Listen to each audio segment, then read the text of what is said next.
साधक किसी कुसंगी अधर्मी का अन्न खा लेता है या उससे मित्रता करके उसका संभाषण आदि स्वीकार करता है या मानसिक चिंतन करने लगता है, ये बड़ा कुसंग है। वृत्ति का कुसंग, व्यक्ति का कुसंग, आहार का कुसंग, दृश्य का कुसंग, ये हमें मार्ग से भ्रष्ट कर देता है। बहुत सावधान। अभक्त संगो देहोत्थो वाचिको मानसस तथा त्रिविधोपि परित्याजो भक्ति कामनाय बुधई। जिसे विशुद्ध प्रेम लक्षणा भक्ति की कामना है, ऐसे बुद्धिमान उपासक को चाहिए कि देहोत्थ शरीर से, वाचिको वाणी से, मानसस तथा मन से भी अभक्त का संग न करे, अभक्त की चर्चा भी ना करे। अरे वो अमुक ऐसा, बिल्कुल नहीं। चर्चा होने लगे कान में अंगुली डाल लो। अभक्त की चर्चा सुनने मात्र से सुकृत नष्ट हो जाते हैं, मन मलिन हो जाता है। पर निंदा के सुने ते किए ते दोनों बराबर हैं। आवत नहीं कछु हाथ, मूर्ख पर्वत पाप को ले चल अपने साथ। उपासक को चाहिए कि अभक्त पुरुष की वाणी से चर्चा भी ना करे। और ये बहुतायत है। जहां चार साधक बैठेंगे तो अपने में गुणाभिमान करके किसी साधक के न्यून आचरणों की चर्चा करने लगेंगे। ये बहुत हानिकारक है। परदोष दर्शन, परदोष वार्ता, ये साधक के साधन को चाट जाती है, उसको पता भी नहीं चलता और वो खाली होकर फिर विषयों का चिंतन करने लगता है। मन से भी उसका चिंतन न करे। अमुक जो है ऐसा ऐसा ऐसा कर रहा है, वो ऐसा उत्तम साधक नहीं, ऐसा क्यों? तो बोले नहीं है इसलिए चिंतन करे। तो तुमने क्रिया देखी, अंदर कारण तत्व तो नहीं देखा कि उसमें हमारा आराध्य देव बैठा हुआ है। ये क्रूरापि पापिनो न च सताम संभाष्य दृश्याचे सर्वानुवस्तुतया निरीक्ष परम स्वाराध्य बुद्धिर्मम। मेरे आराध्य देव वहां बैठे हुए हैं। बाहरी क्रियाएं तो हमको बाहरी क्रियाओं से कोई लेना देना नहीं। हम मन से चिंतन न करें, वाणी से चर्चा न करें और शरीर से संग न करें। खान पान तो कीजिए रसिक मंडली माही, जिनके और उपासना तहां उचित ध्रुनाए। फिर वो तो अभक्त है, उसके संग खान पान, हंसी मजाक, बातचीत, बैठना उठना, ऐसा बिल्कुल नहीं। ये व्यक्ति और आजकल यंत्र है मोबाइल, इसमें भी जैसे संसार में गुण अवगुण युक्त सब कुछ है। जड़ चेतन गुण दोष में विश्व कीन करतार, संत हंस गुण गाय पे परिहरि वार विकार। जैसे हंस को पानी और दूध मिला के रख दो, कहते हैं दूध पी लेता है, पानी छोड़ देता है। ऐसे ही संत जो परम हंस हैं, वो जगत में भागवतिक गुणों को केवल देखते हैं, मायाकृत इन दोषों का त्याग कर देते हैं। ऐसे ही आपके पास, आप किसी से मिलते नहीं पर आपके पास मोबाइल है और आप उसमें से जो भक्ति विरोधी बातें हैं वो देखते हैं, सुनते हैं, उनका मनन करते हैं, तो आपका कुसंग हो रहा है। आप अपनी भक्ति को खो देंगे। बहुत सावधान।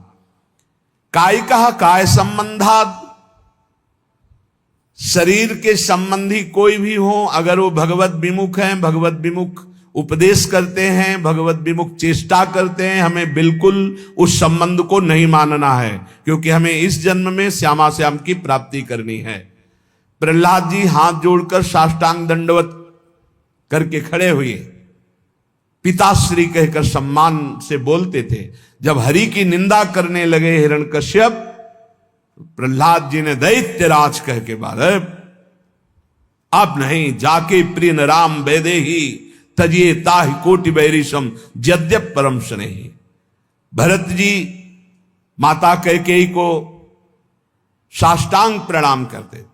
जब आराध्य देव श्री राम को 14 वर्ष का वनवास रूपी वरदान मांगने की बात सुनी तो कहा, पापिनी आज के बाद तेरा कभी मुख नहीं देखेंगे और तुझे कभी मां नहीं कहेंगे। जीवन में भरत जी ने मां नहीं कहा। यहां कह रहे कायिका काय संबंधात,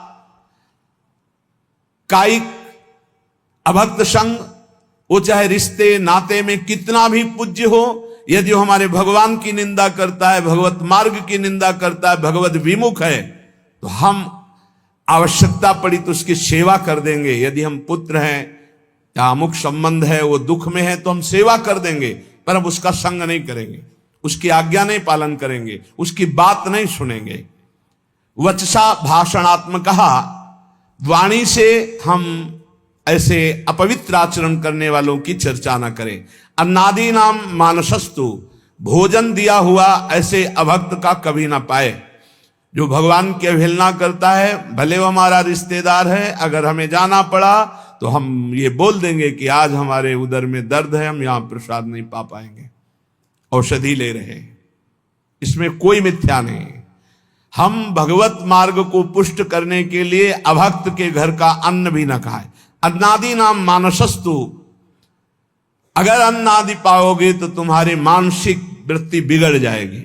बिल्कुल ये पूरा अनुभव की बात है। एक दिन माधुकरी रोटी पा करके फिर उसका भजन, एक दिन भंडारे का अन्न पा करके फिर उसका परिणाम देखो। चिंतन में जमीन आसमान का अंतर हो जाता है।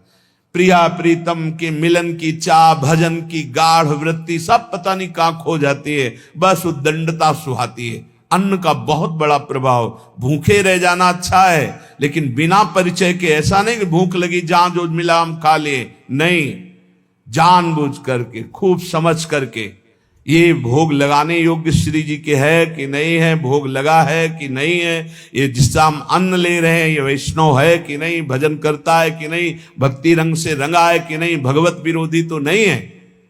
जहां तहां अन्न खात सखी कहत, आप गात सकल दिवस द्वंद जात, रात सर्वसो वहीं। सेवक जी महाराज कह रहे, जहां मन आया वहां भोजन कर लिया, अपने को कह रहे सखी, अपने को सहचरी कर रहे, दिन भर प्रपंच में बीतता, रात सोने में अपने को कह रहे मैं रसिक उपासक हूं। बहुत डांट लगाई है। जहां तहां अन्न खात सखी कहत, आप गात सकल दिवस द्वंद जात, रात सर्वसो वहीं। इसलिए अभक्त का शारीरिक, मानसिक, वाचिक त्याग करके भक्तों का संग करे। भक्तों की पहचान कैसे हम जाने कि इनका संग करना चाहिए? तो बोले अप्रेक्ष क्लम आत्मनो विदधति प्रीत्या परेशाम प्रियम लज्जन्ते दुरितोद्गमादिव निज स्तोत्रानुबंधादपि विद्या वित्त कुलादिभिश्च यदमि यान्ति क्रमान्नमृतां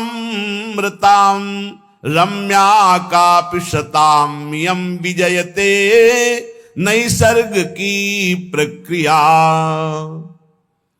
संत जन किसे कहते हैं? बोले जो निरंतर अपनी चित्त वृत्ति को प्रभु में लगाए होते हैं। संत की सबसे पहली पहचान अव्यावृत भजनान, अखंड भजन, श्रम रहित, कोई मेहनत नहीं करनी पड़ रही, उसका स्वभाव है, उनका स्वभाव है भगवत चिंतन करना। याजु पर्यो में सहज स्वभाव, श्री हरिवंश नाम रस जाओ, ये स्वभाव पड़ गया है, स्वाद मिल गया है नाम का, स्मरण का। संत की सबसे बड़ी पहचान है हर समय वो निरंतर अविरत तैल धारावत अपने इष्ट के चिंतन में। मुखाकृति देखते ही पता चल जाता है बहिर्मुख है या अंतर्मुख है, ये श्री जी के चिंतन में या संसार के चिंतन में। ये तो बहुत छोटे छोटे साधकों को पता चल जाता है जो ठीक से साधना करते हैं। दूसरा, संत की पहचान दूसरे के क्लेश को देखकर तत्काल द्रवित हो जाना और उसकी दुख निवृत्ति के लिए तत्पर हो जाना। पर दुख द्रवई सुसंत पुनीता, दूसरे के दुख निवृत्ति के लिए तत्पर हो। हे भगवान, कैसे मैं इसका दुख दूर करूं, क्या करूं?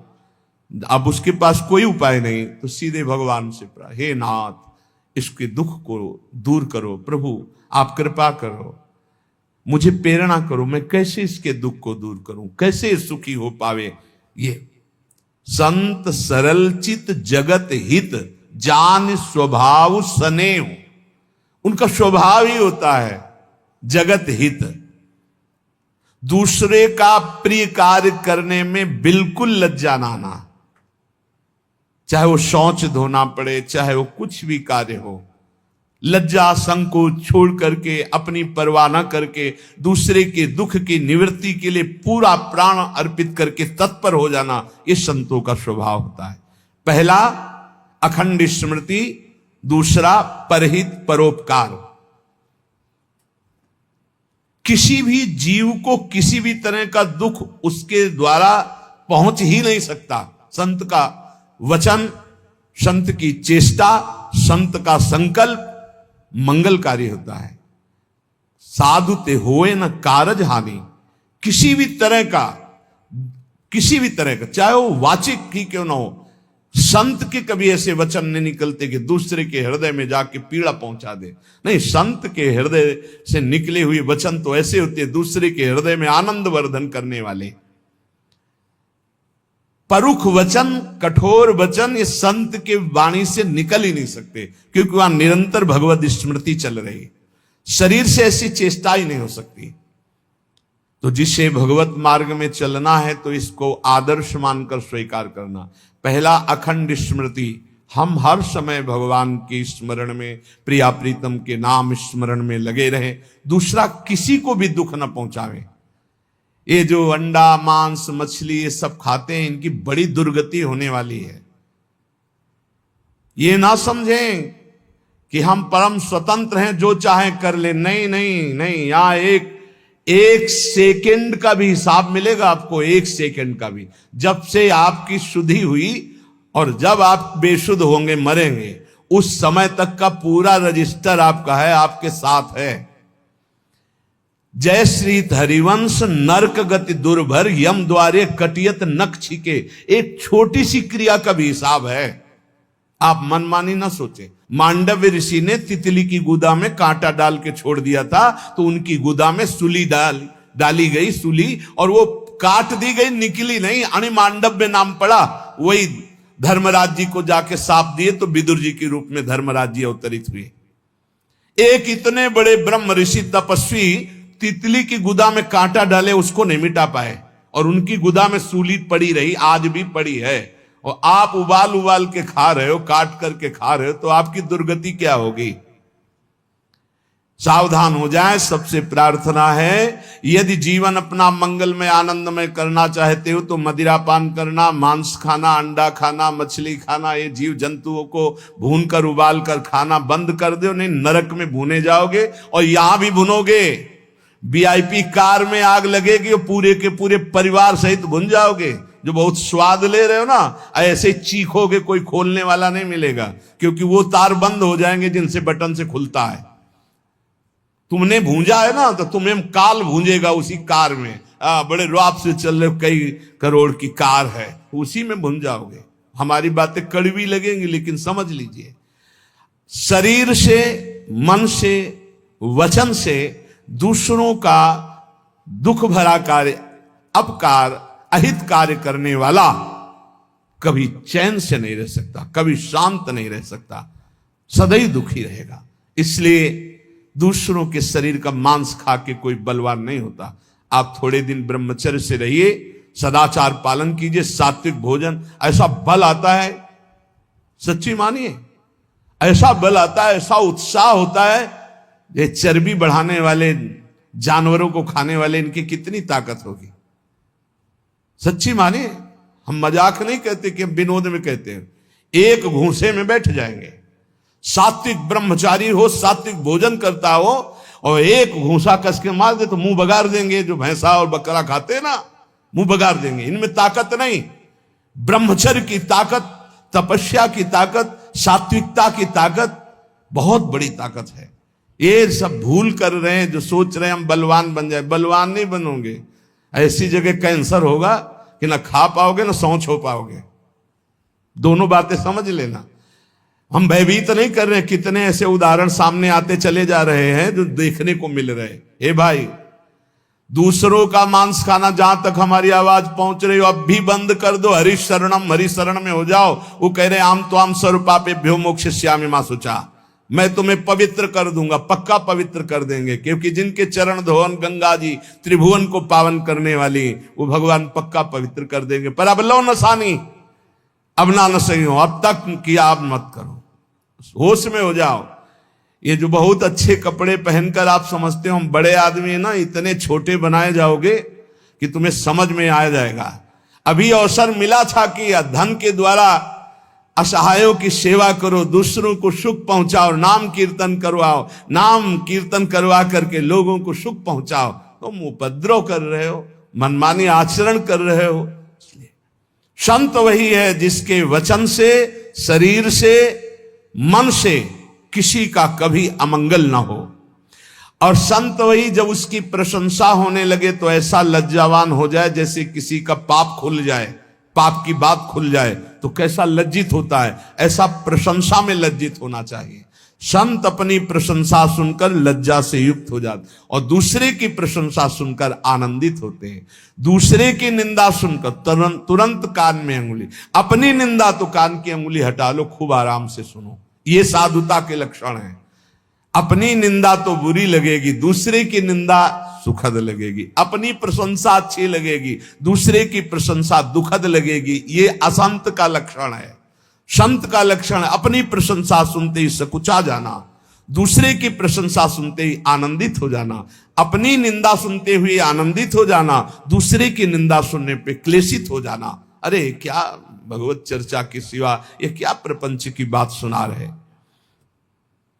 जैसे कोई पाप अपना प्रकट हो जाए तो लज्जा आ जाती है, ऐसे जब चार लोग प्रशंसा करने लगे तो लज्जा आ जानी चाहिए।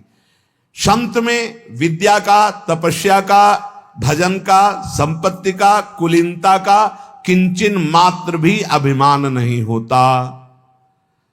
जो असंतों में बहुतायत होती है, थोड़ी विद्या तो अभिमान, थोड़ा धन तो अभिमान, अपार धन अपार विद्या ज्ञान समुद्र होते हुए भी वो दैन्य होते हैं। हमने देखा है, महापुरुषों को देखा है।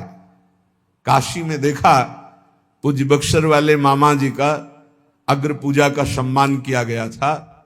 एक से एक विद्वान पूज्य मामा जी का पूजन, उनके विषय मामा जी सबसे पीछे बैठे रहे। जानकी जी को अपनी बहन मानते थे, इसलिए उनको सब जगत मामा कहते थे। जब वो बोलने को हुए तो दैन्यता की झड़ी लगा दी।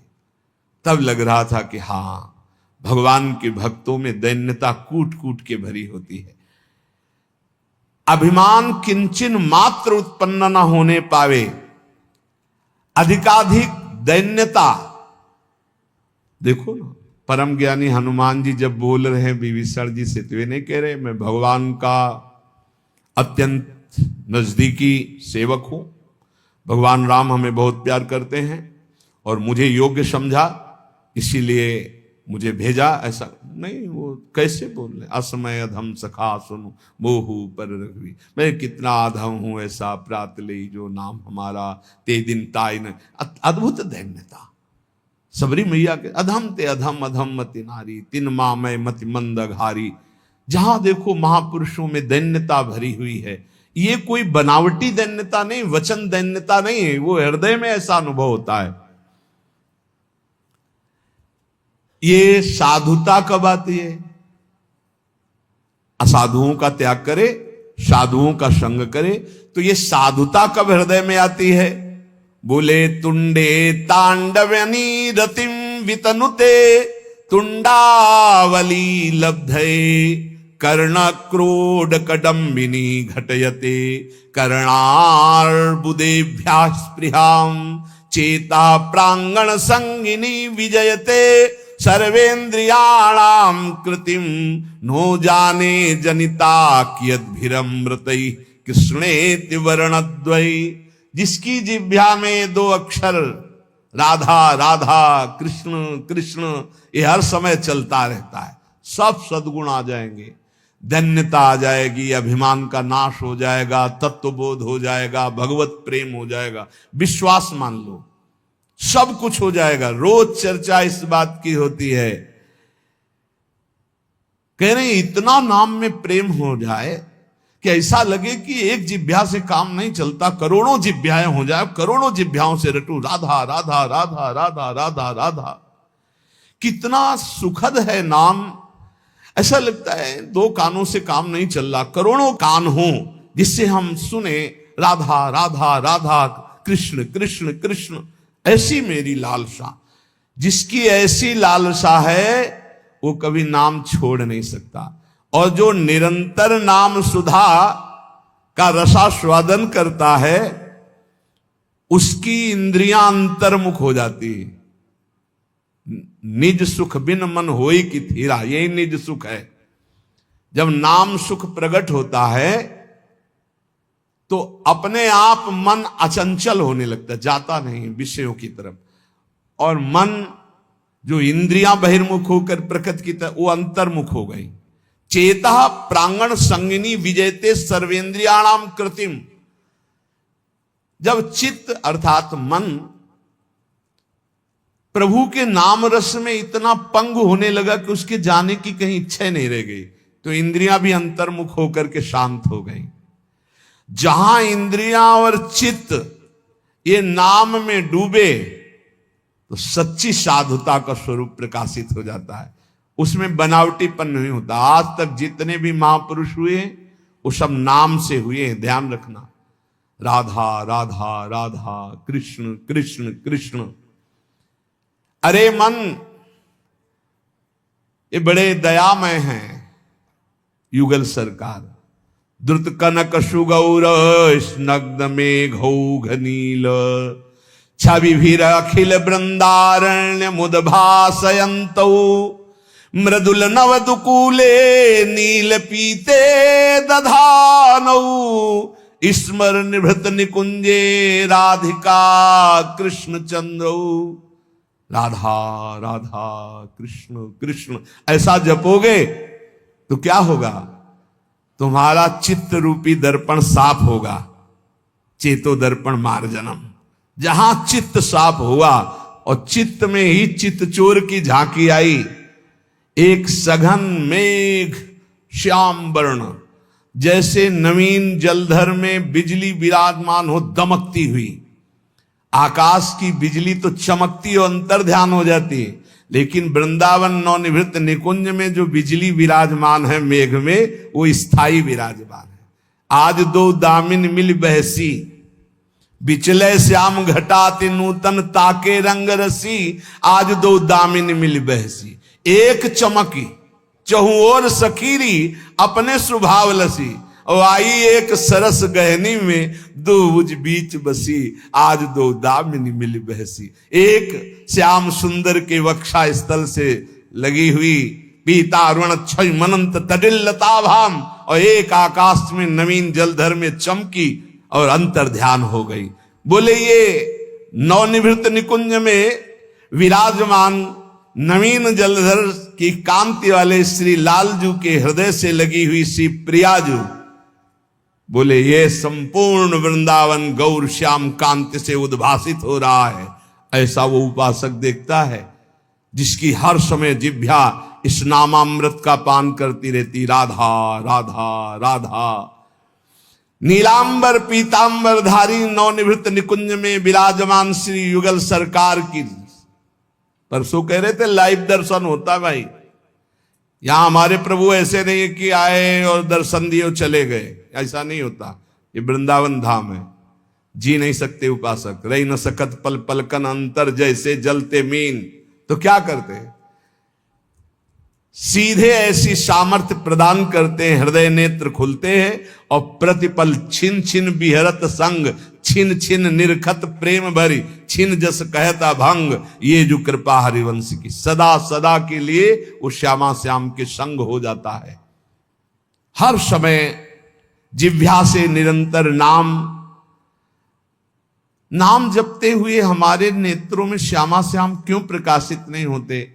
क्योंकि कोई न कोई अन्य अभिलाषा भी है। विवेक के द्वारा उसको त्याग दो, नहीं तो हमारे प्रभु पहले वही भोग तुम्हें देंगे जो तुम आशा कर रहे हो। विभीषण जी आए तो सबसे पहला कार्य रघुनाथ जी ने समुद्र का जल मंगवाया और राज तिलक किया। और विभीषण जी ने स्वीकार किया, उर कछु प्रथम वासना रही।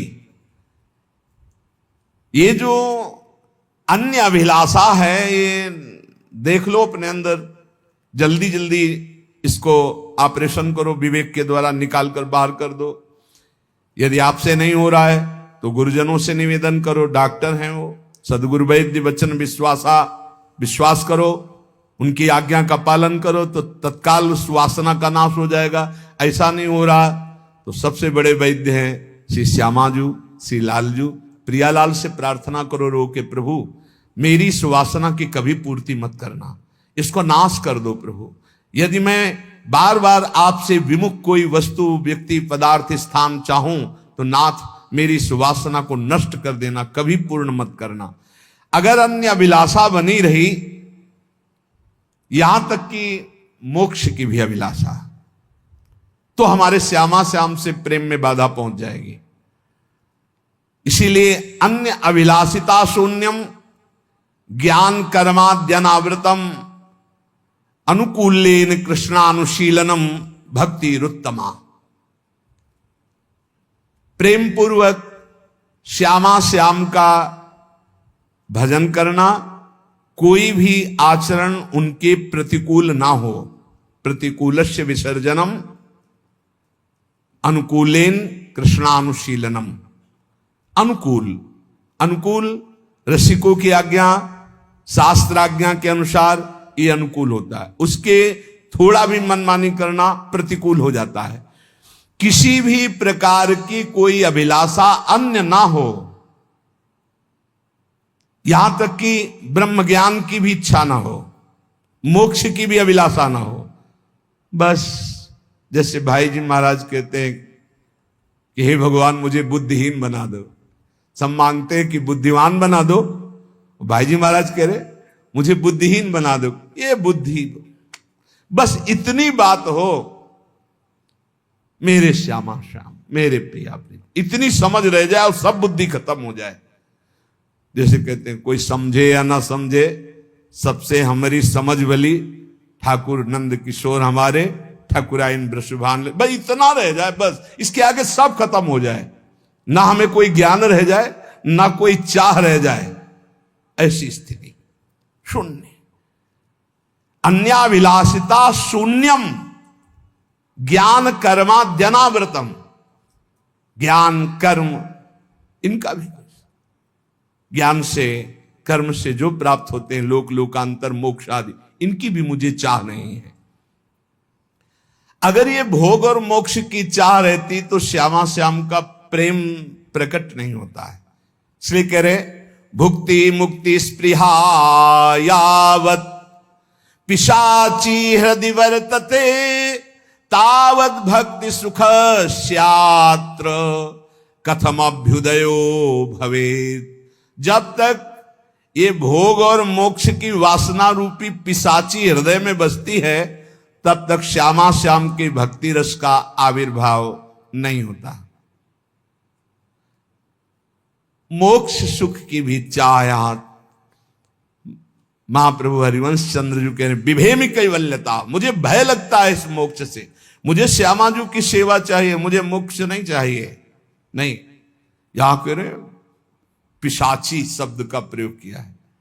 मोक्ष अखंडानंद सुख है, शास्त्र सम्मत सुख है, लेकिन प्रेम के सुख के सामने मोक्ष पद को प्राप्त श्रीपाद प्रबोधानंद सरस्वती जी महाराज कह रहे हैं कि जब मुझे श्यामा श्याम का प्रेम मिला तो थूक देने योग्य हो गया ये ब्रह्मानंद।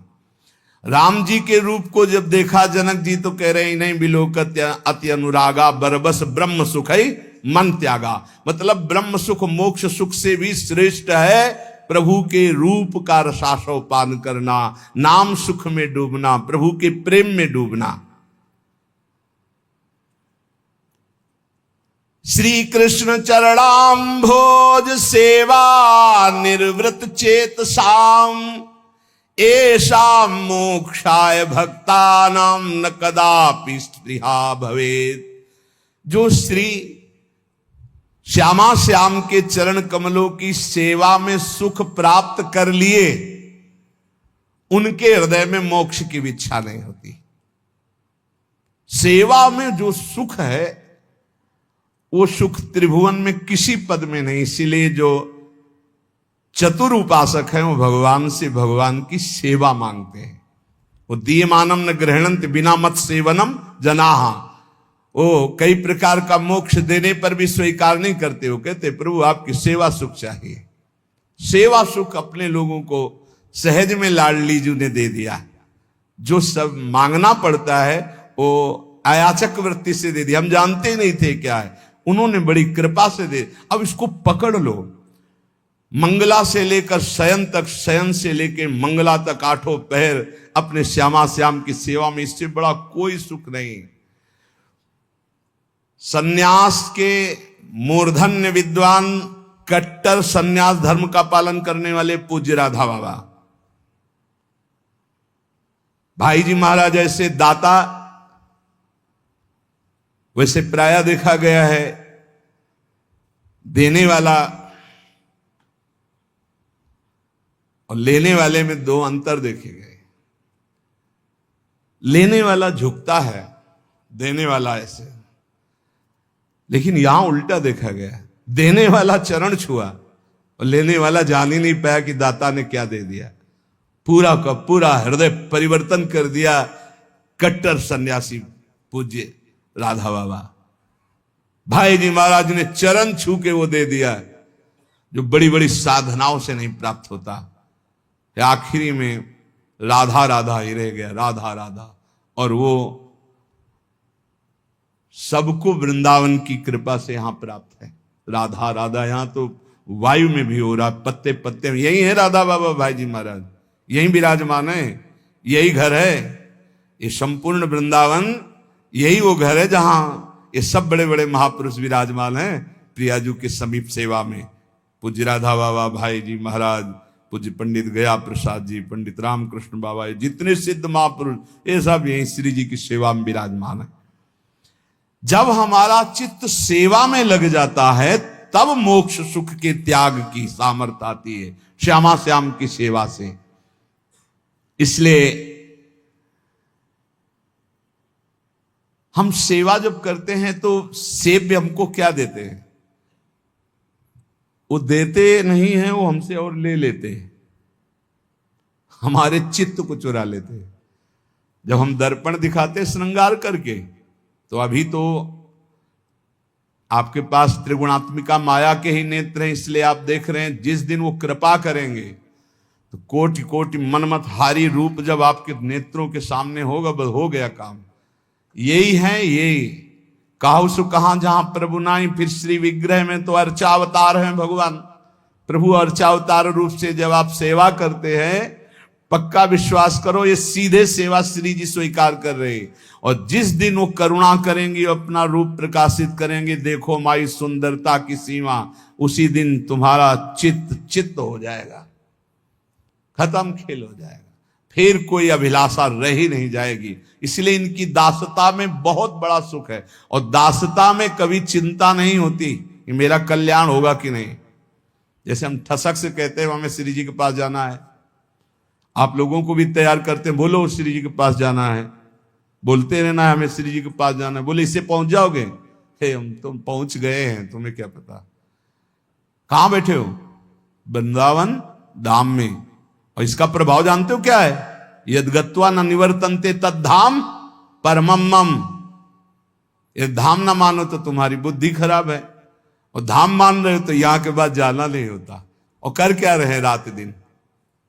इन्हीं के चरणों में पड़े, इन्हीं का यश गान, इन्हीं के नाम रूप लीला धाम का आश्रय। अपनी तो बाजी जीत गई। नागरी दासी जन्म जितायो, बलिहारी बलिहारी, हमारी सब ही बात सुधारी, कृपा करी श्री कुंज बिहारी और श्री कुंज बिहारी। बहुत बड़ी कृपा हो गई बिहारी बिहारी जो कि हमें धाम मिल गया। राखे अपने वृंदावन मां, जीठा रूप उजारी, नित्य के लिए आनंद खंडित, रसिक संग सुखकारी, कले कलेश न व्यापे एठा, ए ठौर विश्व ते न्यारी, नागरी दासी जन्म जितायो, बलिहारी बलिहारी हमारी सब ही बात। हर समय मन नाचता रहता है। अब आपका कुढ़ता रहता है तो आप देखो, श्री जी से बिलग रहकर तो कुढ़ोगे ही, जलोगे ही, श्री जी की तरफ देखोगे तो नाचोगे। इसलिए ये प्रभु प्रिया प्रीतम क्या करते हैं, सेवा करने वाले को बिल्कुल रहने ही नहीं देते, बर्बाद कर देते। चित्त चुरा लिया, मन चुरा लिया, सब कुछ चुरा लिया और आके खुद हृदय में बैठ गए। बर्बाद क्या हो गया, जो बर्बाद करने वाले थे उनको बर्बाद कर दिया। न काम, न क्रोध, न लोभ, न मोह, न मद, न मत्सर, न अपना, न पराया। अब श्री जी बैठी है, केवल ढांचा बाहर से दिखाई देता है व्यक्ति का, अंदर केवल प्रिया प्रीतम विराजमान रहते हैं। तस्मित तज्जने भेदा अभावात।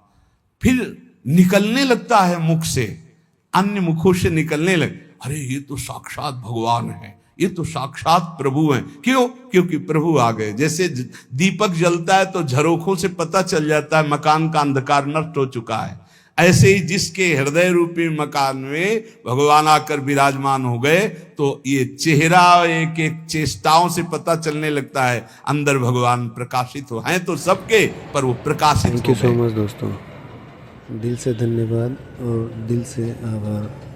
ऐसे ही अपना साथ और आशीर्वाद बनाए रखें। आप लोग जहाँ भी रहिए खुश रहिए और अपने माँ बाप का निस्वार्थ भाव से सेवा करते रहिए। राधे राधे।